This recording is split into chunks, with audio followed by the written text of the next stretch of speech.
నమస్తే, welcome to స్వతంత్ర. నేను మురళి. ముందుగా హెడ్లైన్స్ చూద్దాం. ఫోన్ ట్యాపింగ్ నిందితుడిని హరీష్ రావు రహస్యంగా కలిశారు. మంత్రి కోమటిరెడ్డి సంచలన ఆరోపణలు.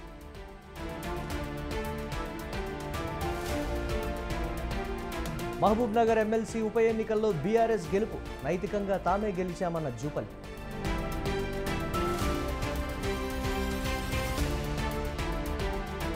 బీఆర్ఎస్ను ఖతం చేస్తామని కాంగ్రెస్ మాట్లాడుతోంది. మళ్లీ తామే అధికారంలోకి వస్తామన్న కేసీఆర్.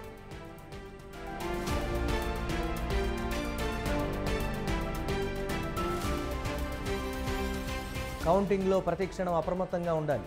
ఎక్కడా సంయమనం కోల్పోవద్దన్న సజ్జల.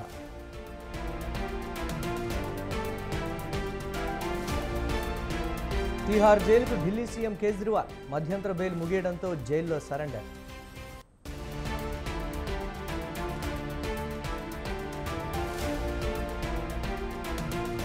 ఎగ్జిట్ పోల్స్ ఫలితాలు కావు, మోదీ మీడియా ఫలితాలు. ఎగ్జిట్ పోల్స్ ఫలితాలను కొట్టిపారేసిన రాహుల్ గాంధీ.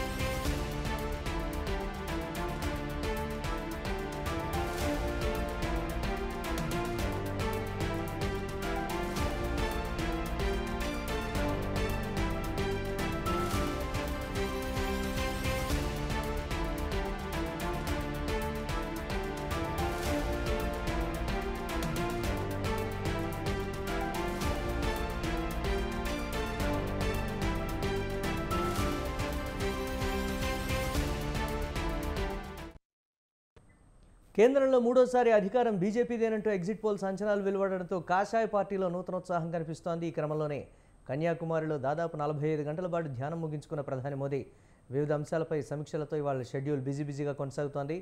కొత్త ప్రభుత్వం ఏర్పాటు చేశాక అమలు చేయాల్సిన తొలి 100 రోజుల ప్రణాళికపై ప్రధానంగా దృష్టి పెట్టనున్నట్లు సమాచారం.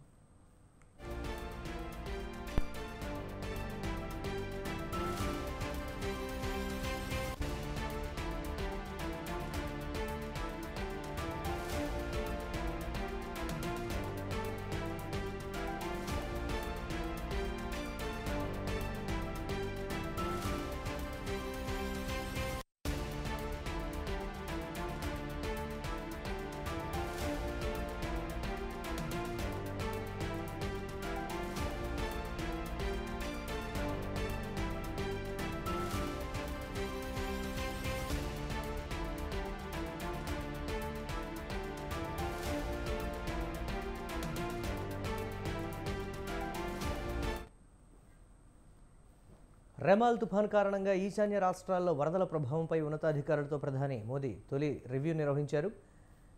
అనంతరం దేశవ్యాప్తంగా కొనసాగుతున్న అధిక ఉష్ణోగ్రతలు, వడగలుపుల వల్ల అనేక రాష్ట్రాల్లో చోటు చేసుకుంటున్న మరణాలు, బాధితుల కుటుంబాలకు సాయంపై సమీక్ష చేయనున్నారు. వీటితో పాటు జూన్ 5న ప్రపంచ పర్యావరణ దినోత్సవం సందర్భంగా ఏర్పాటు చేసే కార్యక్రమాలపైన ఉన్నతాధికారులతో చర్చించనున్నారు.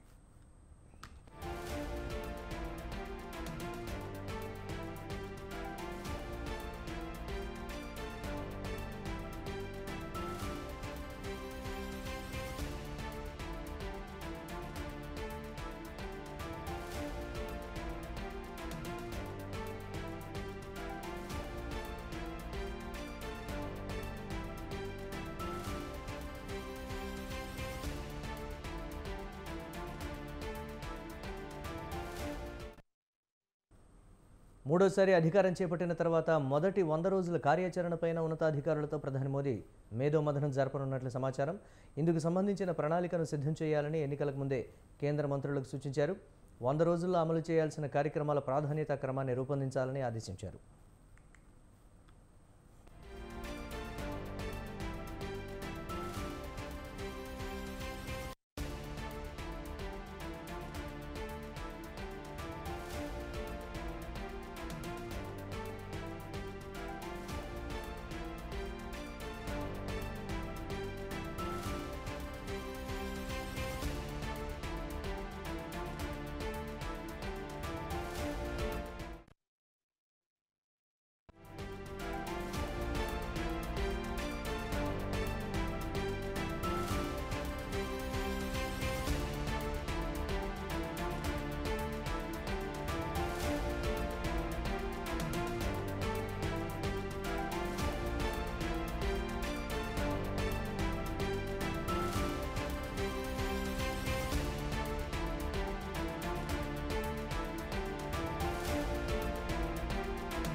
ఢిల్లీ సీఎం కేజ్రీవాల్ మళ్లీ తీహార్ జైలుకు వెళ్లనున్నారు. నిన్నటితో సుప్రీంకోర్టు ఇచ్చిన మధ్యంతర బెయిల్ గడువు ముగియడంతో ఇవాళ తీహార్ జైల్లో లొంగిపోనున్నారు.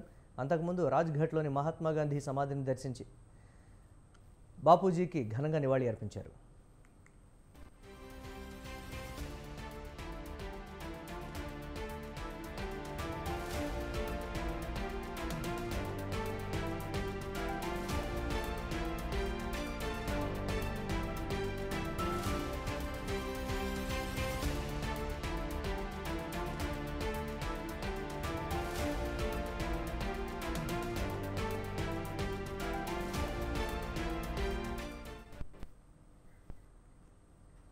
లిక్కర్ కేసులో మార్చి 21న అరెస్ట్ అయిన కేజ్రీవాల్కు 49 రోజుల జైలు జీవితం తర్వాత మే 10న బెయిల్ ఇచ్చింది సుప్రీంకోర్టు. ఎన్నికల్లో ప్రచారం చేసుకోవడానికి వీలుగా మధ్యంతర బెయిల్ మంజూరు చేసింది. అయితే బెయిల్ ఇచ్చిన రోజే జూన్ 2న మళ్లీ సరెండర్ కావాలని ఆదేశించింది. ఎన్నికలు ముగిశాయి. కేజ్రీవాల్కు సుప్రీం ఇచ్చిన గడువు ముగిసింది. దీంతో ఇవాళ తిరిగి జైలు అధికారుల ముందు సరెండర్ అవుతున్నారు.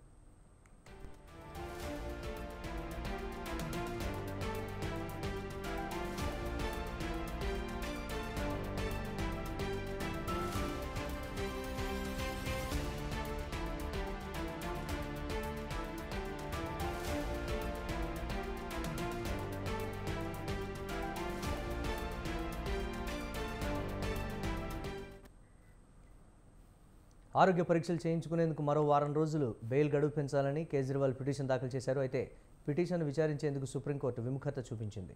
దీంతో ఆయన మధ్యంతర సాధారణ బెయిల్ ఇవ్వాలని రౌజ్ అవెన్యూ కోర్టును ఆశ్రయించారు. కేజ్రీవాల్ పిటిషన్లపై ఉత్తర్వులను జూన్ 5కు వాయిదా వేసింది సిబిఐ ప్రత్యేక కోర్టు.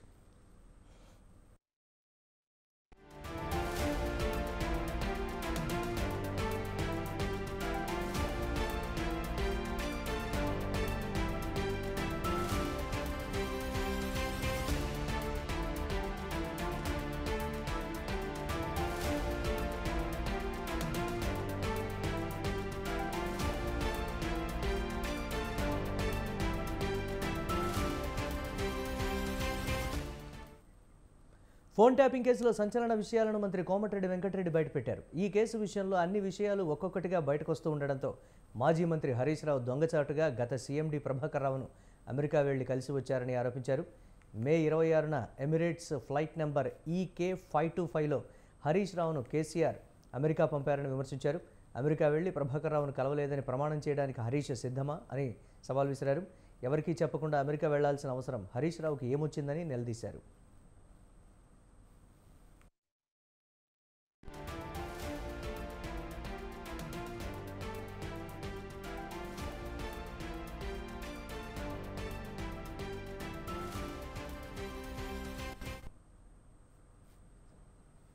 ఎన్ని రోజులైనా కేసీఆర్ని వదిలిపెట్టేది లేదని హెచ్చరించారు మంత్రి కోమటిరెడ్డి వెంకటరెడ్డి. ట్యాపింగ్ చేస్తూ భార్యాభర్తల ఫోన్లు కూడా విన్నారని, ప్రభాకర్ రావు అప్రూవర్గా మారితే ఇబ్బంది అవుతుందని కేసీఆర్ భయపడుతున్నారని ఆరోపించారు.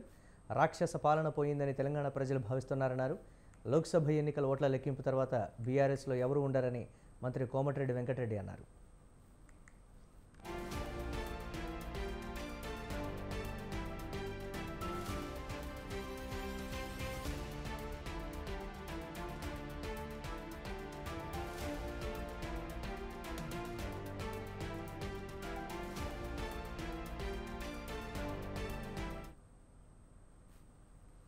కేసీఆర్కు తెలంగాణ ప్రజలపై ఏమాత్రం ప్రేమ లేదన్నారు. మంత్రి పదవి రాలేదనే కారణంతోనే అప్పట్లో తెలంగాణ ఉద్యమం చేపట్టారని, అమాయకులను రెచ్చగొట్టారని విమర్శించారు.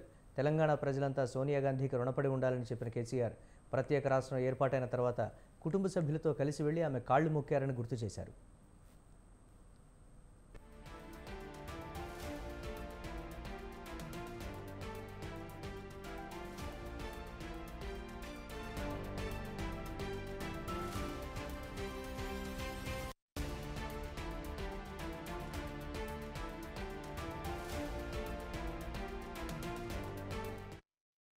పోరాటం చేసి తెచ్చుకున్న తెలంగాణ మనం ఏందైతే ఎంతోమంది ప్రాణాలు పోగొట్టుకొని ఎంతోమంది నాయకులు 69కి వెళ్ళి దాదాపు 70-60 సంవత్సరాలు దాటి కుట్లాడి తెలంగాణ తెచ్చుకుంటే ఒక మోసగాడు 10 సంవత్సరాలు రాష్ట్రాన్ని పాలించి మొత్తం అప్పుల పాలు చేసి ఈరోజు తెలంగాణ అవతరణ దినోత్సవం ఏంటంటే ఇలా 10 సంవత్సరాలు ఈ రోజుకి కానీ ఆయన పోయిన సంవత్సరమే దశాబ్ది ఉత్సవాలు చేసిండు. దశాబ్ది ఉత్సవాలు చేసుకుని ఈ రోజు మేము చేస్తున్నాం తెలిస్తే నిన్న మొదలు పెట్టిండు. మళ్ళా ఎందుకంటే మనకు ఇండియాకి ఫ్రీడమ్ వచ్చినప్పుడు ఆగస్టు 15 ఇండియా ఫ్రీడమ్ అని బ్రిటిష్ వాళ్ళు అనౌన్స్ చేయగానే అప్పటి పాకిస్తాన్ చెందిన జిన్నా గారు ఆగస్టు 14 ఇండిపెండెన్స్ చేయడానికి అక్కడ జరుపుకున్నట్టు ఈయన కూడా ఆ విధంగా నిన్న మొదలు పెట్టిండు.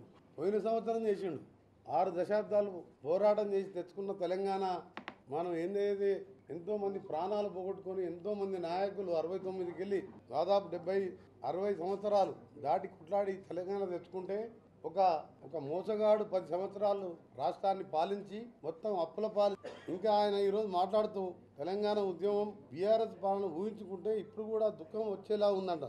ఆ దుఃఖం ఎందుకంటే ఆయనకు సీఎం సీటు పోయిందని, ఆ యువరాజుకు దేశ విదేశాలు తిరిగే అవకాశాలు పోయినాయి, కోట్ల రూపాయలు వచ్చే ఆదాయం పోయింది, బిడ్డ కేసులో ఇరుక్కొని 3 మాసాల నుంచి జైల్లో ఉందని ఇవన్నీ చూసి ఆయన దుఃఖం వచ్చింది తప్ప తెలంగాణ గురించి కాదు. నాకు ఎప్పుడు తెలంగాణ ప్రజల మీద ప్రేమ లేదు. తెలంగాణ ప్రజలంటే ఆయనకు ఒక అసహ్యం. తెలంగాణ వచ్చేదాకా ముద్దన్నాడు ఆయన. తెలంగాణ వచ్చిన తర్వాత ఒక కుటుంబానికే పరిమితమై పాలించి ఇవాళ పొద్దున లేస్తే మాకు 3.5 మాసాల కింద వచ్చిన ప్రభుత్వం ఎలక్షన్ కోడ్ తీసేస్తే మాకు ఏం చేయాలన్న భయం అనిపిస్తుంది. ఎందుకంటే ఈ రోజు చూసిండ్రు, నిన్న చూసినాం యాన్యువల్ హస్బెండరీ ఆఖరికి చేపల పంపిణీ గొర్రెల పంపిణీ మేము అపహాస్యం చేసినామంట. సార్ కేసీఆర్ మేము ఆ రోజు కూడా చెప్పింది ఒకటే, ఇప్పుడు మళ్ళీ చెప్తున్నాం, అపహాస్యం చేయలే. చేపల పంపిణీ గొర్రెల పంపిణీ పేరు మీద 1000 కోట్లు దోసుకుంటున్నామని చెప్పినాం. ఆ మాట నిజమైందా లేదా? దానికి సంబంధించిన CEO అప్పటి మినిస్టర్ ఎన్విరాన్మెంట్ మినిస్టర్ OSD నిన్న అరెస్ట్ అయినరా లేదా? చేపల మీద కూడా 1000 కోట్లు తిన్నారు. ఇంకా ఆయన ఈరోజు మాట్లాడుతూ తెలంగాణ ఉద్యమం కేసీఆర్ గారు చేసినట్టుగా 2018 ఎన్నికల సందర్భంగా గెలిచిన తర్వాత ప్రతిపక్షమే ఉండొద్దు అని ఎమ్మెల్యేని ఏదైతే కొనుగోలు చేసినారో ఆ ప్రకారం ఒకవేళ మేము చేయాలని అనుకుంటే ఈనాడు మా గౌరవ ముఖ్యమంత్రి గారు రేవంత్ రెడ్డి గారు అనుకుని ఉండి 6 దశాబ్దాలు పోరాటం చేసి తెచ్చుకున్న తెలంగాణ మనం ఏందైతే ఎంతో మంది ప్రాణాలు పోగొట్టుకొని ఎంతో మంది నాయకులు 69కి వెళ్ళి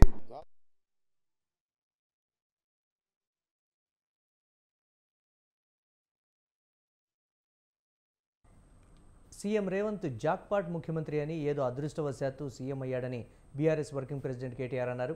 ప్రజలు రేవంత్కు బుద్ధి చెప్పే రోజులు వస్తాయన్నారు. బీఆర్ఎస్ ఆధ్వర్యంలో తెలంగాణ భవన్లో జరిగిన రాష్ట్ర ఆవిర్భావ దశాబ్ది వేడుకల్లో కేటీఆర్ పాల్గొన్నారు. బీఆర్ఎస్ పార్టీ పతాకాన్ని ఆవిష్కరించారు. భూపేష్ బఘేల్ ఛత్తీస్గఢ్ సీఎంగా ఉన్నప్పుడు ఆ రాష్ట్ర అవతరణ వేడుకలను 3 రోజుల పాటు నిర్వహించారని కేటీఆర్ చెప్పారు. కానీ తెలంగాణ సీఎం రేవంత్ మాత్రం దశాబ్ది వేడుకలను ఒక్కరోజుకే పరిమితం చేశారని ఆగ్రహం వ్యక్తం చేశారు. గారికి కనీస అవగాహన కానీ పరిణితి కానీ పరిపక్వత కానీ లేదు. ఎందుకు లేదంటున్నానంటే వాళ్ళ పార్టీకి సంబంధించిన భూపేష్ వాఘేల్ గారు నిన్నటిదాకా ఛత్తీస్గఢ్ ముఖ్యమంత్రి, ఆయన కూడా ఛత్తీస్గఢ్ అవతరణ సందర్భంగా 3 రోజుల పాటు ఉత్సవాలు నిర్వహించారు. మేము 3 రోజులు కాదు, నిజానికి ఇప్పుడు ప్రభుత్వంలో ఉంటే దాదాపు నెల రోజుల పాటు 30 రోజుల పాటు మేము ఉత్సవాలు నిర్వహించేది. ఈ ముఖ్యమంత్రి ఎంత తెలివి తక్కువ, ఎంత పరిణితి లేని ముఖ్యమంత్రి అంటే దశాబ్ది వేడుకలను కూడా ఒక్కరోజుకే పరిమితం చేసిన మూర్ఖుడికి తెలంగాణ గురించి కానీ, తెలంగాణ ఏర్పాటు వెనుక ఉన్న త్యాగాల గురించి కానీ, తెలంగాణ అని కనీసం ఈరోజు పొద్దున పోస్టులో కూడా జై తెలంగాణ అని ఒక మాట పలకలేని ఒక మూర్ఖుడికి తెలంగాణ ఉద్యమం గురించి కానీ, తెలంగాణ అవతరణ గురించి కానీ, కేసీఆర్ గురించి కానీ మాట్లాడే అర్హత కూడా లేదు. జాక్పాట్ ముఖ్యమంత్రి ఆయన, అట్లా అదృష్టవశాత్తు ఏదో అయ్యిండు కానీ, కాబట్టి తెలుసు, తెలంగాణ ప్రజలకు కూడా తెలిసి ఇప్పుడిప్పుడే అర్థమవుతుంది. తప్పకుండా మరి ఆయనకు బుద్ధి చెప్పే రోజులు కూడా వస్తాయి. ఈ ముఖ్యమంత్రి గారికి కనీస అవగాహన కానీ పరిణితి కానీ పరిపక్వత కానీ లేదు. ఎందుకు లేదంటున్నానంటే వాళ్ళ పార్టీకి సంబంధించిన భూపేష్ వాఘేల్ గారు నిన్నటిదాకా ఛత్తీస్గఢ్ ముఖ్యమంత్రి, ఆయన కూడా ఛత్తీస్గఢ్ అవతరణ సందర్భంగా 3 రోజుల పాటు ఉత్సవాలు నిర్వహించారు. బీఆర్ఎస్ చేసిన తప్పిదాలనే కాంగ్రెస్ కొనసాగిస్తోందని బీజేపీ ఎంపీ లక్ష్మణ్ ఆరోపించారు. ఓట్ల వేటలో ప్రజలను హస్తం పార్టీ మభ్యపెట్టిందని విమర్శించారు. హైదరాబాద్లోని నాంపల్లి బీజేపీ కార్యాలయంలో రాష్ట్ర ఆవిర్భావ వేడుకలను నిర్వహించారు. ఈ కార్యక్రమానికి ఆ పార్టీ ఎంపీ లక్ష్మణ్ హాజరై జాతీయ జెండాను ఆవిష్కరించారు. తొలిదశ ఉద్యమంలో 369 మంది ప్రాణాలను ఆనాటి కాంగ్రెస్ ప్రభుత్వం బలిగొందని లక్ష్మణ్ ఆరోపించారు. తెలంగాణ ఉద్యమానికి కమలం పార్టీ మద్దతు తెలిపి పోరాటం చేసిందని ఆయన గుర్తు చేశారు. తెలంగాణ ఉత్సవాలను కాంగ్రెస్ పార్టీ వేడుకలుగా జరుపుకోవడం సరైంది కాదని చెప్పారు. 1200 మంది బలిదానాల మీద తెలంగాణ ఏర్పడిందని తెలిపారు. రాష్ట్ర ఉద్యమం సమయంలో సోనియా గాంధీని రేవంత్ రెడ్డి బలిదేవత అన్నారని చెప్పారు. సీఎం అయ్యాక బలిదేవతను ఎట్లా ఆరాధిస్తున్నారని ప్రశ్నించారు. కేసీఆర్ ప్రభుత్వం కవులు, కళాకారులు, ఉద్యమకారులను విస్మరించిందని లక్ష్మణ్ ఆరోపించారు. రాజకీయాలకు ముడిపెట్టకుండా లేదా తెలంగాణ రాష్ట్రం కోసం మనం పోరాటం చేస్తే మనకు రాజకీయంగా లాభపడతామని చూడకుండా బీజేపీ ఏ రకంగా పార్లమెంట్లో కూడా ఏ పాత్ర పోషించిందో, లోక్సభలో, రాజ్యసభలో కేవలం బీఆర్ఎస్ కూడా 2 ఎంపీలు నోరు మెదపకుండా ఏ రకంగా పార్లమెంట్లో వివరిస్తే సుష్మా స్వరాజ్ పక్క అండగా ఉన్నటువంటి ఆనాడు విజయశాంతి ఆ రోజు మీరే దిక్కున్నట్టుగా పార్లమెంట్లో వివరిస్తే కాంగ్రెస్ ద్వంద్వ నీతి, పెప్పర్ స్ప్రే బిల్లు అడ్డుకోవడానికి ఏ రకంగా మరి ఆ కాంగ్రెస్ పార్టీ ఆంధ్ర ప్రాంత నాయకులు ఉసిగొల్పిందో ఇది కాంగ్రెస్ చరిత్ర. ఇది కానీ ఇవాళ రేవంత్ రెడ్డి గారు నువ్వేదో గొప్పగా ఇవాళ ఏదో తెలంగాణ సాధనలో కాంగ్రెస్ పార్టీ పాత్రని సోనియమ్మనే ఇచ్చిందని చెప్పి తెచ్చినామని చెప్పి వారు మాట్లాడడం ఇదేమాత్రం కూడా భావ్యం కాదు. తెచ్చుకున్నది ఇచ్చుకున్నది అంతా కూడా ఈ తెలంగాణ సమాజానికి ఆ ఖ్యాతి గౌరవం దక్కుతుంది తప్పితే ఈ యొక్క వ్యక్తి కాదనే విషయాన్ని ఇవాళ రేవంత్ రెడ్డి గారు గమనించారు. ఉవ్వెత్తున కొనసాగుతున్న ఉద్యమాన్ని కాళ్ళ రాసింది ఈ రాష్ట్రంలో అధికారంలో ఉన్నటువంటి కాంగ్రెస్ పార్టీ, కేంద్రంలో కూడా అధికారంలో ఉన్నటువంటి కాంగ్రెస్ పార్టీ. ఉద్యమం పేరు మీద, సమ్మె పేరు మీద ఉద్యమించినటువంటి విద్యార్థులను, ఉద్యోగులను, పౌర సమాజాన్ని అనునిత్యం కూడా 144 సెక్షన్ పేరు మీద ఎవరు కూడా గుమికూడకుండా చివరికి ఉద్యమం తీవ్ర రూపం దాల్చిన సందర్భంలో కూడా కర్ఫ్యూలు, అనునిత్యం కర్ఫ్యూలు, పోలీసుల కాల్పులు, అనేక మంది ఆ రోజు పొట్టన పెట్టుకున్నటువంటి కాంగ్రెస్ పార్టీ. ఆనాడు ఉద్యమం సందర్భంలో ప్రస్తుత ముఖ్యమంత్రి రేవంత్ రెడ్డి గారు వారు ఆనాడు ఇదే సోనియా గాంధీని బలిదేవతగా అభివర్ణించినటువంటి రేవంత్ రెడ్డి గారు ఈనాడు అధికారాన్ని చేపట్టగానే, ముఖ్యమంత్రి పదవి ఇవాళ బాధ్యతలు చేపట్టగానే ఇవాళ సోనియా గాంధీ మరి ఏ రకంగా ఇవాళ ఆ బలిదేవత ఇవాళ రేవంత్ రెడ్డి గారు భక్తుడిగా మారినాడంటే ఇది మీది అవకాశవాద రాజకీయం కాదని అడుగుతున్నాను. ఇవాళ ఉవ్వెత్తున కొనసాగుతున్న ఉద్యమాన్ని కాళ్ళ రాసింది ఈ రాష్ట్రంలో అధికారంలో ఉన్నటువంటి కాంగ్రెస్ పార్టీ, కేంద్రంలో కూడా అధికారంలో ఉన్నటువంటి కాంగ్రెస్ పార్టీ. ఉద్యమం పేరు మీద, సమ్మె పేరు మీద ఉద్యమించినటువంటి విద్యార్థులను, ఉద్యోగులను, పౌర సమాజాన్ని అనునిత్యం కూడా 144 సెక్షన్ పేరు మీద ఎవరు కూడా గుమికూడకుండా చివరికి ఉద్యమం తీవ్ర రూపం దాల్చిన సందర్భం. ఆ కార్మిక సంఘానికి ఎన్నికలు జరిగి దాదాపుగా 5 నెలలైంది. అయినా ఇప్పటి వరకు గుర్తింపు సంఘం అనుమతి పత్రం అందలేదు. కొద్ది రోజుల్లో ఎన్నికల పేరుతో, మరికొద్ది రోజులు కాలపరిమితి పేరుతో కాలయాపన చేశారు. గుర్తింపు ఇవ్వకపోతే సమస్యలపై చర్చలు ఎలా జరుగుతాయి? అసలు ఆ గుర్తింపు ఇవ్వకపోవడానికి కారణం ఏంటి? ఎందుకిలా? మిత్ర సంఘం అయినా గుర్తింపు సంఘం అనుమతి ఎందుకు ఇవ్వడం లేదని కార్మిక సంఘాలు పరేషాన్ అవుతున్నాయి.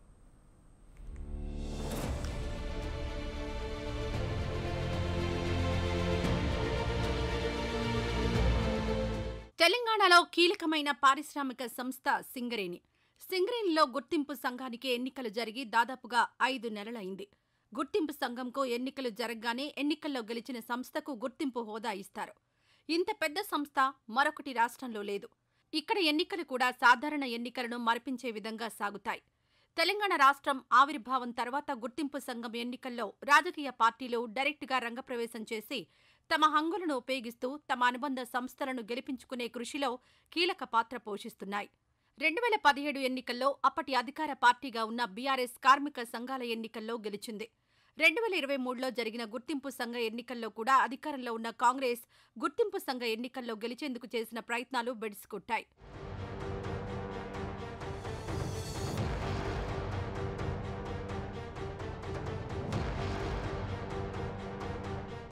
2023 డిసెంబర్ 27న సింగరేణి గుర్తింపు సంఘ ఎన్నికలు జరిగాయి.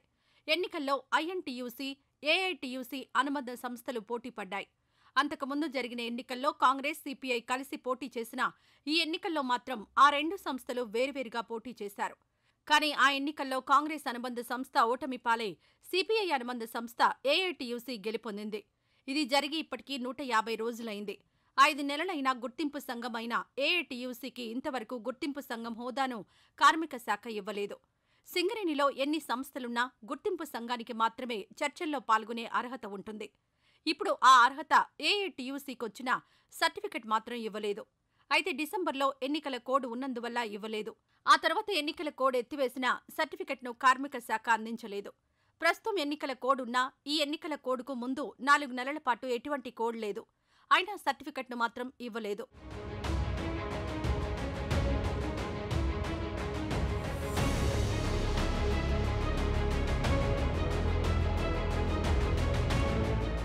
గుర్తింపు సంఘ కాలపరిమితి 2 ఏళ్లు మాత్రమే అంటూ కేంద్ర కార్మిక శాఖ చెబుతోంది. కానీ తమకు 4 ఏళ్ల కాలపరిమితి ఉన్నదంటూ సింగరేణిలో గెలిచిన కార్మిక సంఘం అంటోంది. అయితే కేంద్ర స్థాయిలో ఏ కార్పొరేట్ కంపెనీ అయినా 2 ఏళ్లు మాత్రమే గుర్తింపు ఉంటుందని కేంద్రం అంటోంది. కానీ గెలిచిన కార్మిక సంఘం దానికి అంగీకరించడం లేదు. ఇప్పటి వరకు 7 సార్లు ఎన్నికలు జరిగాయి. 1-2 సందర్భాల్లో తప్ప 4 ఏళ్ల కాలపరిమితి ఉండేది. గతంలో మొదట ఏఐటీయూసీ గెలుపొందగా 2 ఏళ్లు ఉండగా ఆ తర్వాత ఐఎన్టీయూసీ గెలుపొందినప్పుడు ఒక్కసారి మినహా మిగిలిన అన్ని సందర్భాల్లో 4 ఏళ్ల పాటు గుర్తింపు కార్మిక సంఘం అనుభవించింది. అయితే ఈసారి 2 ఏళ్లకు కుదించాల్సిందేనని కేంద్రం అంటుండగా దానికి గుర్తింపు కార్మిక సంఘం అంగీకరించడం లేదు.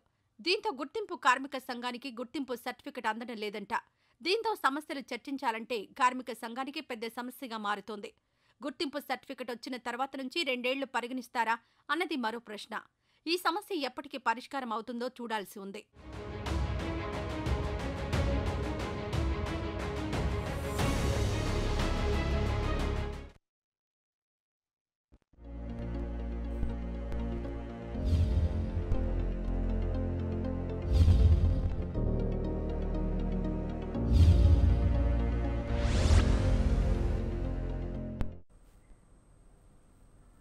రాజకీయానికి కాదేది అనర్హం అన్నట్లు తయారయ్యాయి పాలిటిక్స్. తాము గెలిచేందుకు, తమ పాచిక పారేందుకు ఎత్తుకు పై ఎత్తు వేస్తూ పావులు కదిపే కమలనాథులు యావత్ దేశంలో కాషాయ జెండానే ఎగరాలన్న తపనలో ఉన్నారు. ఈ మేరకు హిందూ నినాదంతో ఇతర మతాలను టార్గెట్ చేస్తూ సినిమాలను అస్త్రంగా మార్చుకుంది బీజేపీ. గడిచిన 2 ఏళ్లలో మత విద్వేషాన్ని రగిల్చే వివాదాస్పద చిత్రాలు 10ల సంఖ్యలో రిలీజ్ అయ్యాయంటే సినిమా మాధ్యమంపై ఏ మేర ఫోకస్ పెట్టిందో ఇట్టే అర్థమైపోతుంది. మరి ఆ చిత్రాలేంటో ఒకసారి చూద్దాం.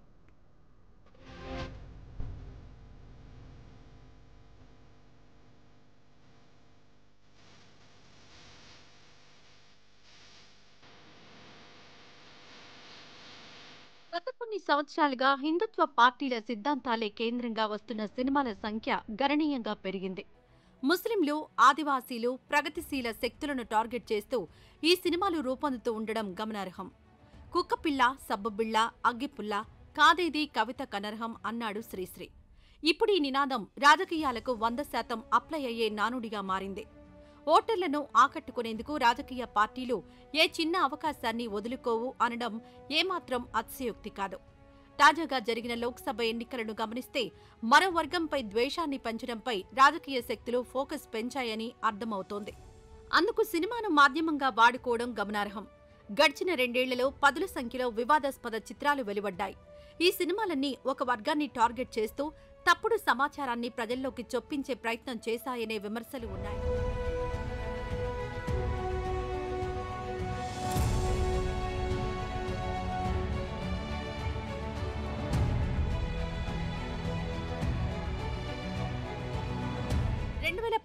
పార్లమెంట్ ఎన్నికలకు ముందుగా ఇలాంటి సినిమాలు 2 విడుదలయ్యాయి.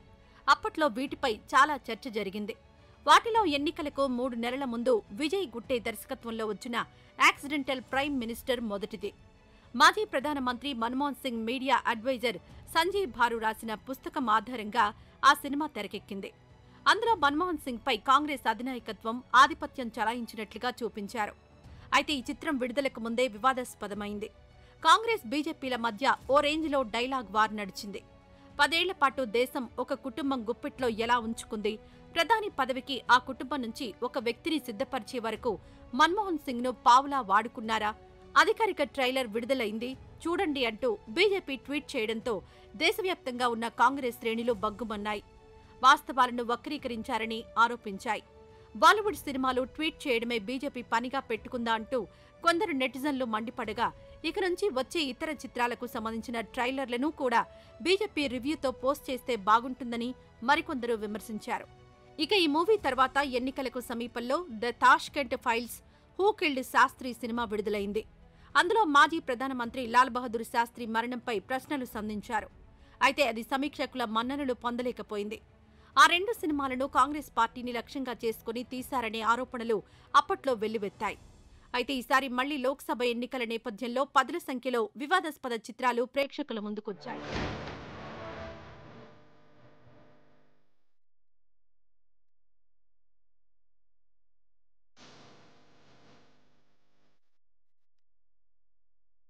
ఏడాది ఏకంగా ఇలాంటి సినిమాలు 3 విడుదలయ్యాయి.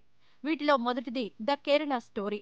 దీనిలో నర్సు కావాలనుకునే ఓ యువతికి మత మార్పిడి చేసి ఐఎస్ఐఎస్లో చేర్పిస్తారు. చివరిగా ఆమె ఆఫ్ఘనిస్తాన్ జైలులో చిక్కుకుంటారు. ఈ సినిమాపై చాలా వ్యతిరేకత వ్యక్తమైంది. సుదీప్తో సేన్ దర్శకత్వం వహించిన ఈ సినిమా 2023 మే నెలలో విడుదలైంది. దీనికి భారతీయ జనతా పార్టీ గట్టి మద్దతు ప్రకటించింది.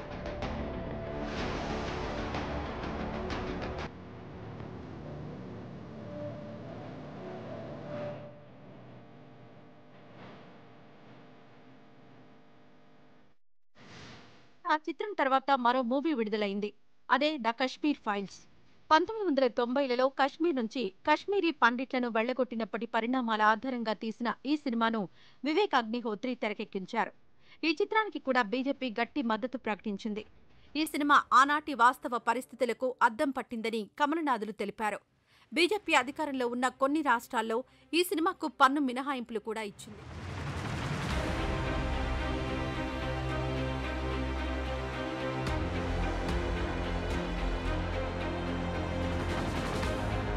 ఇక మూడో సినిమా ది వ్యాక్సిన్ వార్. ఈ సినిమాకు కూడా వివేక్ అగ్నిహోత్రి దర్శకత్వం వహించారు. కోవిడ్-19 మహమ్మారి చెలరేగుతున్న సమయంలో భారత్లో వ్యాక్సిన్ తయారీ ప్రక్రియల వెనుక పరిణామాల ఆధారంగా ఈ సినిమా తెరకెక్కింది. అయితే ఈ సినిమా కేంద్ర ప్రభుత్వ ప్రచార చిత్రంలా ఉందని సమీక్షకులు విమర్శలు చేశారు. మొత్తానికి గత ఏడాది అక్టోబర్ 23న ఈ సినిమా విడుదలైంది.